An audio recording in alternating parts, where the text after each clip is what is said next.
venues. But South Australians are being warned to expect a crackdown with further restrictions on the way. Well, joining me now is South Australian Liberal Senator Alex Antic. Senator, good morning to you. Thanks so much for joining us. So do you think that these extra restrictions are warranted? Well, good morning, Peter. Look, I think sadly in this environment and given our close border with Victoria, I think we have to take all the steps that we can.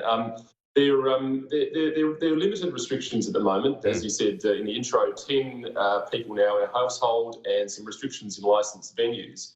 What we're seeing, though, is the government here rolling out testing stations across the state. There have been new instances of border controls on the Mount Gambier border down in the southeast there. But look, I think these are very, very reasonable and unfortunate but necessary precautions that need to be taken. We can see how quickly this virus moves, and we see what sort of terrible damage it's done in Victoria in a relatively short amount of time. To date, we've been very, very fortunate in SA. We've only had 455 cases and still sadly, but 4 deaths, which on a national scale is pretty good. So I think we need to do everything we can, and this is probably a natural step, I would have thought. Well, is the state government though sort of going a bit too early on this? Because given the fact that Victoria is in the doldrums at the moment, it kind of needs all of the other states and territories to kind of prop up the national economy. There's only a couple of cases in South Australia, as far as I know. So shouldn't we wait a little bit earlier, or do you think that the Premier, Stephen Marshall, is on the right track here? He's doing the right thing? Well, I think the Victorian experience shows just how quickly this can move. I think that's really the issue here. And I should say, actually, I've seen reports this morning that one of those cases actually turned out to be a false positive, which is great news. So the Chief Medical Officer here would be very happy with that news, as would the Premier. So, look, I don't think you can be too careful. Look, it's never going to be a good way of doing this. Our businesses in SA are hurting as many as any, and I know this is costing something like $3 billion a month in Victoria, so the number would be less, but still significant in SA. I think the flip side to this is too dangerous. We need to do what we can early, I think, so I would support it. Just peering across the border, Senator, what do you make of the events of Victoria over the past couple of days? You've got people who are assaulting police, people who refuse to wear masks assaulting police. You've got people who there's been this strange loophole where people had been allowed to go and exercise even though they were COVID positive. Then you got the Health Minister refusing to answer questions in State Parliament yesterday. It kind of feels like it's all out of control.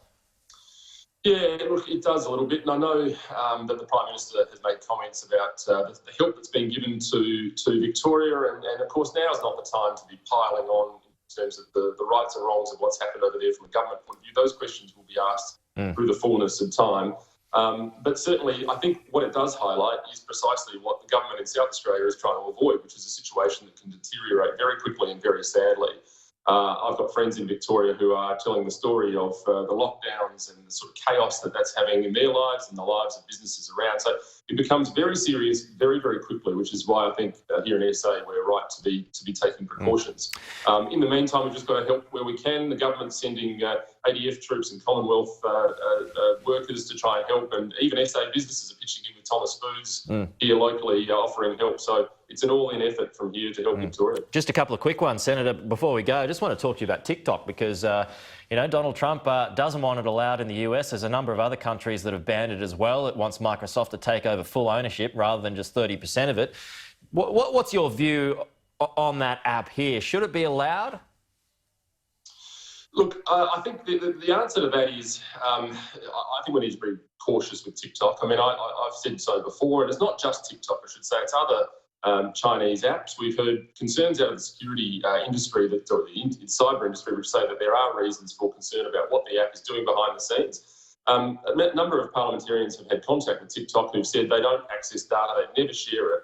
But of course, the reality is their holding company is a Chinese-owned company that would be required to do so if they were asked. So this seems like an interesting way of getting around it for an American company to buy them out. It would really, I think, be determined on who owns ByteDance ultimately, and if that ultimate holding company has taken it off Chinese shores. But look, in the meantime, I think we have to be realistic. We're going to see some comments from the Prime Minister today about cyber intrusions and the need to be wary and cautious.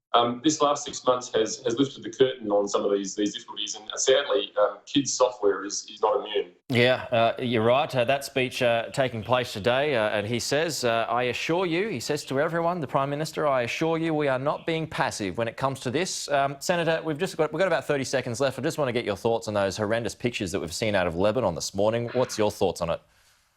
Well, look, shock at first instance. I mean, I saw the footage too, and I can understand why the mayor over there is making comments about it looking like a mushroom cloud. It certainly does. I guess through the fullness of time, we'll find out what caused this. It seems to be the storage of fertiliser, and there seems to be some debate about, where it was held on the port there and all that sort of stuff. But sadly, it looks like a lot of people died, 70 or 80 people in one Australian, Yeah, two at very, least. very sadly. So my thoughts go out to that family. OK, South Australian Liberal Senator Alex Antic, appreciate your time as always. Thanks for joining us this morning. We'll talk to you again soon. Thanks, Peter. Well, coming